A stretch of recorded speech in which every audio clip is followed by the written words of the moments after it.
AP రాజధాని పునర్వ్యవస్థీకరణ సవరణ బిల్లు 2026కు లోక్సభ ఆమోదం తెలిపింది. ఇది చారిత్రాత్మక ఘట్టమని కేంద్ర మంత్రి పెమ్మసాని చంద్రశేఖర్ అన్నారు. రైతులు, మహిళల త్యాగానికి, చంద్రబాబు కష్టానికి ఫలితం దక్కిన రోజని, చరిత్రలో ఒక మంచి మైలురాయిగా ఉండిపోతుందని చెబుతున్నారు. వైసీపీ నేతలు ఎంతసేపు రాష్ట్రానికి చిన్న క్యాపిటల్ ఉండాలని, వారికి నచ్చిన ప్రాంతంలోనే రాజధాని ఉండాలని చూస్తున్నారని ఎద్దేవా చేశారు. ఈ నిర్ణయం వైసీపీకి రాజకీయ సమాధి లాంటిదంటూ అంటున్న పెమ్మసాని దగ్గర నుంచి మా ప్రతినిధి శివ పూర్తి డీటెయిల్స్ అందిస్తారు. చట్టబద్ధత బిల్లుకి ఈరోజు లోక్సభలో ఆమోదం లభించింది. దీనిపై మనతో మాట్లాడేందుకు పెమ్మసాని చంద్రశేఖర్ ఉన్నారు. సార్, అమరావతి చట్టబద్ధతకు లోక్సభలో ఆమోదం లభించింది. దీనిపై మీరే ఇది ఒక హిస్టారిక్ ఈవెంట్, ఎమోషనల్ ఈవెంట్. రైతుల, మహిళల త్యాగానికి, చంద్రబాబు నాయుడు గారి కష్టానికి ఫలితం దక్కినటువంటి రోజు. ఇది చరిత్రలో ఒక మంచి మైలురాయిగా ఉండబోతా ఉంది. వైసీపీకి ఏం చెప్పబోతున్నారు? వాళ్ళు వాకౌట్తో వెళ్ళిపోయారు.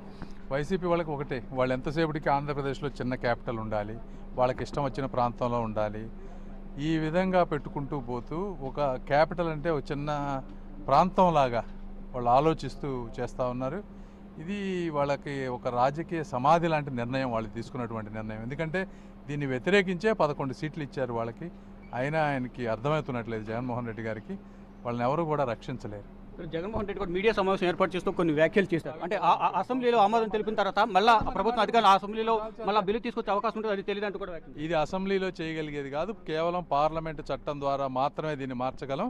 అదే ఈరోజు చేసాం. మళ్ళీ ఈరోజు ఒక్క జగన్మోహన్ రెడ్డి గారి పార్టీ తప్పించి దేశంలో ఏ రాజకీయ పార్టీ వ్యతిరేకించినటువంటి బిల్లు, ఏ విధంగా మనం మనకిష్టం వచ్చినట్టు మార్చుతున్నామని అన్ని ప్రజా పార్టీలు ఎవరు కూడా విధానాలను వ్యతిరేకించరు. ఈ విధంగా ఇంతమంది 95% పైగా రాజకీయ పార్టీలు ఏకపక్షంగా తీసుకున్న నిర్ణయాన్ని మార్చడం జగన్మోహన్ రెడ్డి గారు కాదు కదా, వారిలో ఉన్న ఎవరి వల్ల కూడా సాధ్యమయ్యేటువంటి పరిస్థితి. అభివృద్ధి అద్భుతంగా ఉంటుంది. థ్యాంక్ యూ అమ్మ.